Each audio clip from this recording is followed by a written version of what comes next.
Direito Penal em Movimento, o nosso programa de todos os sábados aqui do canal. Quer saber das notícias de direito penal e processo penal da semana? Fique conosco.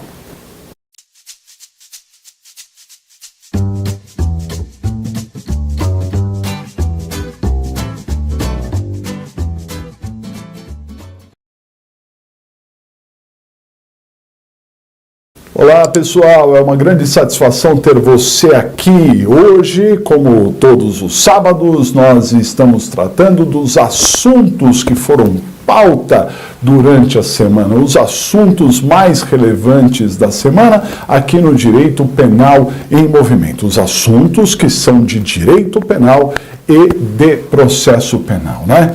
A nossa iniciativa é no sentido de sempre atualizá-los, não só com as novas leis, como também sobre aquilo que está ocorrendo nos tribunais, com personalidades, não é? Notícias que tratam de direito penal e de processo penal. A nossa atualização sobre leis é aos domingos, no Comentando a Lei. Hoje nós vamos tratar das notícias e eu separei para vocês 5 notícias que são bastante interessantes para a gente discutir aqui de direito penal e de processo penal. Então vamos a elas. Primeira notícia. A primeira notícia diz respeito a Adélio Bispo. Quem é Adélio Bispo? Bom, a maioria dos senhores conhece, é aquele sujeito que deu uma facada no então candidato, que depois se tornou presidente, Bolsonaro, né? Então, Adélio Bispo, ele foi processado por um crime contra a segurança nacional. Muitos entendiam que a lei de segurança nacional nem estava mais em vigor, né? Algumas pessoas, não se aplica, mas no caso de Adélio Bispo se aplicou sim, né? Bom, ele foi considerado inimputável e ele está sendo processado, há recursos ali. A notícia da semana é no sentido de que o juiz determinou que Adélio Bispo seja colocado no estabelecimento adequado, não é? Então ele não estava no estabelecimento adequado e deveria ser deslocado para um estabelecimento adequado dentro das suas condições para tratamento mental. Aqui eu gostaria de salientar um detalhe da reportagem que está aqui na descrição, né, para você conhecer um pouquinho mais sobre o assunto, que também a reportagem diz que o TRF da primeira região, né, entendeu que deveria, o competente era o STF. E isso é muito interessante para quem estuda aqui direito penal e processo penal, porque a Constituição Federal, no seu artigo 102, diz que compete ao STF o julgamento sobre crimes políticos, né? Então, realmente, bem acertada essa decisão do TRF.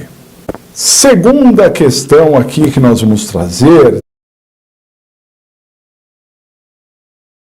diz respeito a um crime de stalking.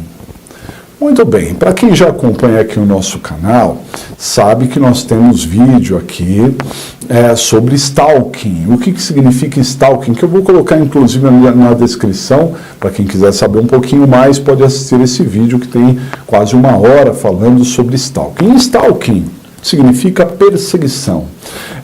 Não há no Brasil um crime específico chamado stalking. No máximo, nós temos uma contravenção penal de perturbação à tranquilidade. Mas o stalking, ele se dá quando a pessoa ela começa a seguir, começa a perturbar outra pessoa. É uma questão de fãs, né? Uma questão de paparazzo que fica seguindo lá pessoas famosas e também uma questão relacionada a relacionamentos que muitas vezes se romperam e aí alguém ali do relacionamento continua perturbando, seguindo essa pessoa. Em muitos países, stalking é criminalizado, mas como eu disse, aqui no Brasil não. A notícia que nós também vamos deixar aqui na descrição diz respeito a uma moça que estava sendo seguida, né, já há muito tempo por um sujeito que a conheceu na internet e que ele queria ter algum tipo de relação com ela não quer, mas o sujeito não deixa a moça em paz. O que chamou a atenção nessa notícia é que o juiz aplicou a Lei Maria da Penha. Olha, prestem bem atenção. A Lei Maria da Penha é para os casos de violência doméstica e familiar contra a mulher. Não é? E aqui não é um caso de violência doméstica ou familiar contra a mulher, tendo em vista que ela nunca teve um relacionamento com esse dito cujo, quanto mais um relacionamento doméstico ou familiar. Entretanto, o juiz aplicou as medidas protetivas de urgência para beneficiá-la. E aí vem o questionamento: está certo o juiz ao aplicar ou não está certo, porque afinal de contas não se trata de uma violência doméstica e familiar? Na nossa opinião, está correto o juiz, porque no processo penal é possível se aplicar a analogia. No direito penal, só analogia in bonam partem, mas no processo penal é possível se aplicar a analogia. Então, a partir do momento que a legislação processual penal tem uma lacuna, não protege as pessoas que estão sendo perseguidas através desse stalking, né? E protege quem está sendo perseguido mais na violência doméstica ou familiar contra a mulher, nada impede que o juiz aplique, por analogia, as regras de proteção à mulher previstas na Lei Maria da Penha. Isso me parece que pode ser um precedente que poderá ser utilizado em outras situações que possam envolver mulheres, né? Bom, quem quiser saber mais sobre stalking, veja o vídeo. Sobre a reportagem, ela fica colocada aqui na descrição. Terceira notícia da semana. Então, o Ronaldinho Gaúcho foi detido no Paraguai. Recebi muitos WhatsApp, e-mails de alunos falando: professor, o Ronaldinho Gaúcho, né, foi preso, detido junto com seu irmão no Paraguai, e era uso de passaporte falso, mas como é que é isso? O passaporte dele é brasileiro, ele estava usando lá. Bom, enfim, como sempre, não vamos fazer nenhum juízo de valor, né? O Ronaldinho Gaúcho é um ídolo de todos nós, né? Foi um dos responsáveis pelo Brasil ter ganhado a Copa de 2002, né? Então, ele merece todo o nosso respeito, e os advogados dele saberão, claramente, bons advogados que são, saberão resolver essa questão para ele. O que eu queria chamar a atenção é que a notícia diz que o Ronaldinho Gaúcho recebeu um passaporte paraguaio. E aí algumas pessoas me questionaram: poxa, professor, mas ele é brasileiro, ele não é paraguaio, como é que ele vai receber um passaporte paraguaio, né? Bom, senhores, é possível a dupla cidadania, evidentemente, e este que vos fala é um exemplo vivo disso, porque eu tenho dupla cidadania brasileira e a italiana, tenho nacionalidade italiana, tenho o passaporte brasileiro e também o passaporte italiano, com muito orgulho das duas nacionalidades que tenho. E as pessoas podem adquirir a nacionalidade paraguaia mesmo sem ter uma ascendência ou ter ali qualquer ligação com o Paraguai, desde que siga as regras específicas. Uma delas, por exemplo, é a pessoa morar no Paraguai por um tempo, né? E isso não só no Paraguai, como em tantos outros países isso seria possível. O que a notícia nos traz é que esse passaporte foi conseguido assim: entrou no Paraguai, alguém foi lá, entregou esse documento, então acabou sendo muito estranho. A Procuradoria lá do Paraguai diz que é incongruente as informações que tem no documento, que se referem a outras pessoas e, portanto, seria um documento falso. Daí seria uma falsificação de documento e também a utilização, se foi apresentado em algum momento, porque entenda uma coisa: só a utilização de documento falso quando a pessoa ostenta aquele documento para qualquer pessoa. Se a pessoa estava guardando o documento, aí poderia ser a própria falsificação, mas não o uso de documento falso, isso falando na legislação brasileira. Quarta notícia.